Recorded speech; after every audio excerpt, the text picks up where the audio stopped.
Hello बच्चों, स्वागत है आपके अपनी YouTube चैनल आलोक मोशन क्लासेस में। बच्चों, आज हम आपके लिए जो आपके सीजी बोर्ड का असाइनमेंट 4 आ गया है माह नवंबर के, तो आपके कक्षा 10वीं के विषय सामाजिक विज्ञान के सभी प्रश्नों के उत्तर इस वीडियो पर हम आपके लिए ले आए हैं। तो अगर आपको इसका PDF चाहिए तो आप हमारा टेलीग्राम ग्रुप ज्वाइन कर सकते हैं।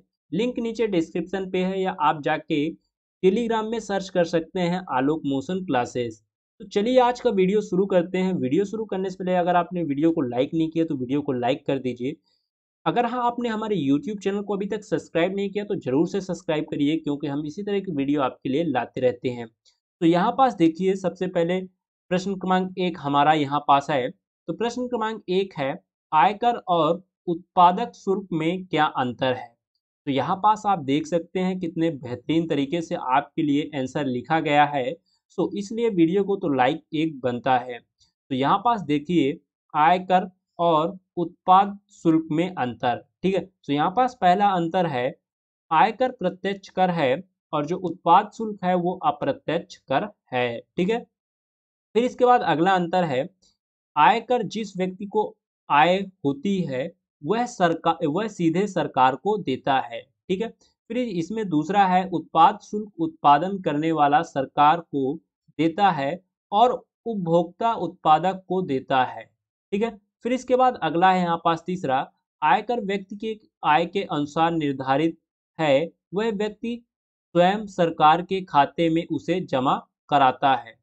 यहाँ पास उत्पाद शुल्क में है तीसरा, यह शुल्क सरकार उत्पादक से वसूल करती है, उत्पाद कीमत में जोड़कर इसे उपभोक्ता से वसूल करता है। ठीक है, तो ये हो गए आपके प्रश्न क्रमांक 1 का उत्तर। फिर इसके बाद अगला प्रश्न देखते हैं, प्रश्न क्रमांक 2 है यहाँ पास, उत्खनन से पूरे देशवासियों को लाभ हो, केवल कुछ निजी कंपनियों को नहीं, इसके लिए क्या किया जा सकता है। तो यहाँ पास आप देख सकते हैं, यहाँ से आपका उत्तर शुरू हो गया। तो यहाँ पास आपके लिए 5-6 पॉइंट दिए गए हैं जिसके आंसर हैं। तो यहाँ पास आप देखेंगे, सबसे पहला है, देखिए, तो सबसे पहले क्या किया जा सकता है, उत्खनन से पूरे देशवासियों को लाभ हो, इसके लिए सरकार को उत्खनन कार्य में निजी कंपनियों के प्रवेश पर बहुत सतर्क रहना चाहिए। खनन कार्य में सरकार का नियंत्रण रहना चाहिए। यहाँ निजी पूंजी निवेश का अनुपात 50% से कम रहना चाहिए, ताकि नियंत्रण सरकार के हाथ में रहे। ठीक है, फिर इसके बाद अगला है यहाँ पास दूसरा, यह सरकार को ध्यान रखना चाहिए कि ठेकेदार निर्धारित मात्रा से अधिक खनन ना करे। ठीक है, फिर इसके बाद अगला है यहाँ पास, खनन के पट्टे को प्रतिस्पर्धी बोली के जरिए नीलाम किया जाना चाहिए, ताकि राज्य को अधिक लाभ हो सके। ठीक है, फिर इसके बाद अगला है, यह सुनिश्चित किया जाना चाहिए कि खनन कार्य में रोजगार स्थानीय लोगों को ही प्राप्त हो। ठीक है, फिर इसके बाद अगला है, जहां खनन हो रही हो वहां रहने वाले स्थानीय समुदायों की सहमति से ही खनन कार्य किया जाना चाहिए। फिर इसके बाद अगला है यहाँ पास छठवा, खनन कंपनियों के लाभ में से एक निश्चित मात्रा राशि एकत्र कर उस राशि से रोजगारोन्मुखी कार्यक्रम चलाए जाने चाहिए। ठीक है, फिर इसके बाद अगला है, खनिज संपदा के उपयोग से संबंधित नीति से बढ़ते उत्पादन, स्थानीय लोगों की जरूरतों और पर्यावरण की सुरक्षा, इन सब बातों के बीच संतुलन बनाया जाना चाहिए। ठीक है, तो ये हो गए आपके प्रश्न क्रमांक 2 के उत्तर। अब यहाँ पास अगला देखते हैं, यहाँ पास अगला है प्रश्न क्रमांक 3, हिटलर की विदेश नीति को समझाइए। तो यहाँ पास आप इसका आंसर देख सकते हैं, यहाँ से आपका आंसर शुरू हो जाता है। तो हिटलर की जो विदेश नीति में है, उठाए गए कुछ कदम ऐसे थे जिनसे दुनिया को विश्व युद्ध के दरवाजे पर खड़ा कर दिया। ठीक है, हिटलर की विदेश नीति के वे कदम जो विश्व युद्ध के कारण बने निम्नलिखित थे। तो यहाँ पास आप देख सकते हैं, पहला कारण क्या था, रोम बर्लिन टोक्यो दूरी का निर्माण। ठीक है, तो यहाँ पास आपको करना क्या है, इसे अच्छे से वीडियो को रोककर लिखते जाना है। तो सबसे पहले देखते हैं, रोम बर्लिन टोक्यो धुरी का निर्माण। यहाँ पास देखेंगे, जर्मनी के विरुद्ध इंग्लैंड, फ्रांस, रूस आदि देशों ने एक गुट बनाया था। आगे है फिर, परंतु उनमें आपसी मतभेद कायम थे। हिटलर ने अधिनायकवादी देशों को एक गुट बनाना चाहा। सबसे पहले उसने मुसोलिनी के कार्यों का समर्थन कर इटली को मित्र बनाया। इसके बाद रूस के शत्रु जापान से संधि स्थापित की। इस प्रकार 1937 ईस्वी में रोम, बर्लिन, टोक्यो, धुरी का निर्माण कर हिटलर ने तानाशाहों का गठबंधन बनाया। ठीक है, फिर इसके बाद अगला है यहाँ पास जो दूसरा कारण है, ये है म्यूनिख समझौता। ठीक है, तो इसमें क्या हुआ था देखिए, इंग्लैंड, फ्रांस, इटली तथा जर्मनी के मध्य 29 सितंबर 1938 ईस्वी को म्यूनिख में एक समझौता हुआ। इस समझौते के अनुसार स्विट्जरलैंड क्षेत्र पर जर्मनी का अधिकार स्वीकार कर लिया गया। चेकोस्लोवाकिया ने भी अपने इस क्षेत्र के निकल जाने को स्वीकार कर लिया, लेकिन हिटलर इससे संतुष्ट नहीं था। उसकी महत्वाकांक्षा बढ़ती गई।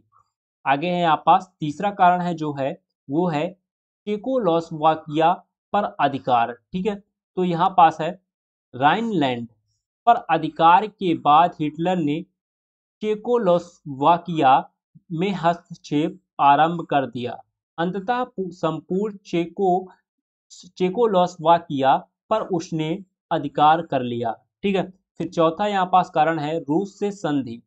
23 अगस्त 1939 ईस्वी को हिटलर ने रूस के साथ आक्रमण समझौता कर लिया। ठीक है, फिर इसके बाद अगला है पांचवा है यहाँ पास पोलैंड पर आक्रमण। ठीक है, तो पोलैंड का डेंजिंग बंदरगाह राष्ट्र संघ के अधीन था, लेकिन पोलैंड को व्यवस्था के अधीन दे दिया गया था। पूर्व में पोलैंड के साथ सन 1934 ईस्वी में एक समझौता हो चुका था, जिसे हिटलर ने समाप्त कर दिया था।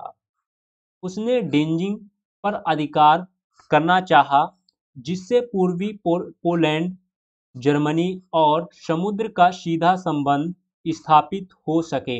हिटलर ने पोलैंड पर आरोप लगाया कि वह जर्मन जनता के साथ अत्याचार पूर्ण व्यवहार करता है। ठीक है, इस बात को लेकर हिटलर ने 1 सितंबर 1939 ईस्वी को पोलैंड पर आक्रमण कर दिया।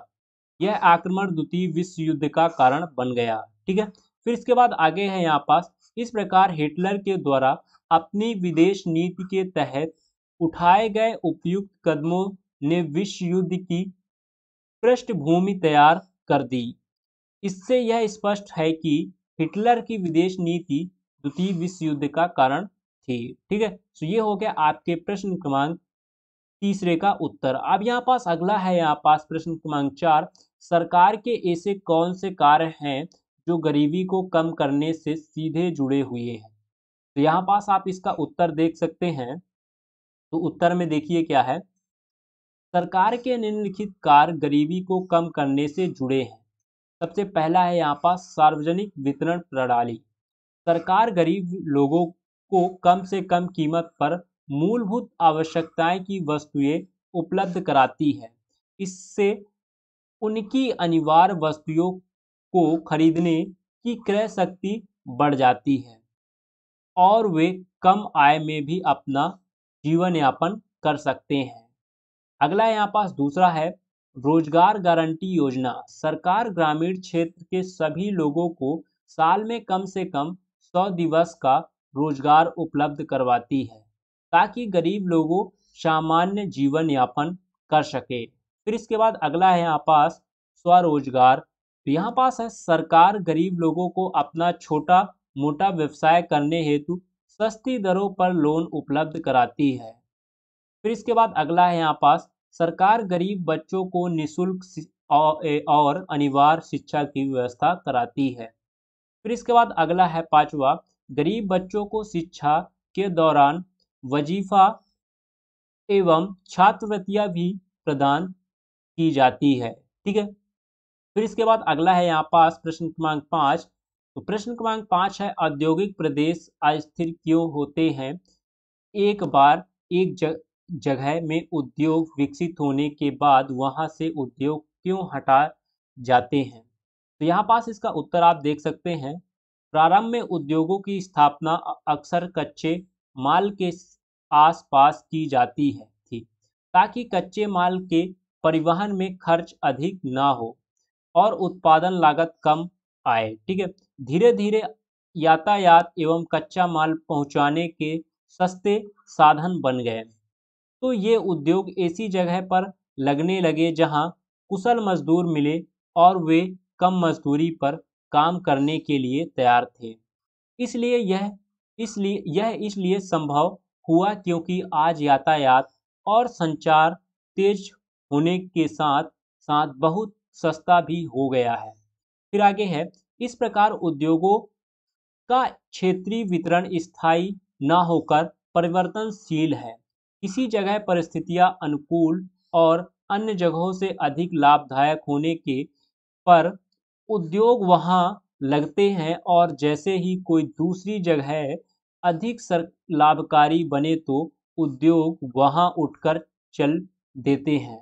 इसके अलावा उद्योग लगाने के लिए कई कारक जिम्मेदार होते हैं, जिनके आपसी तालमेल से उद्योग लगते हैं, लेकिन यह तालमेल स्थिर न होकर बदलता रहता है।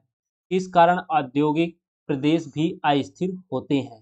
तो ये हो गए आपके प्रश्न क्रमांक 5 का उत्तर। ठीक है। तो इसी तरह हमने आपके सभी प्रश्नों के उत्तर अच्छे से कर लिए हैं। तो उम्मीद करते हैं आपको वीडियो पसंद आई होगी और आपने भी सभी प्रश्नों के उत्तर अच्छे से किए होंगे। तो मिलते हैं अगले वीडियो पर, तब तक के लिए बाय बाय।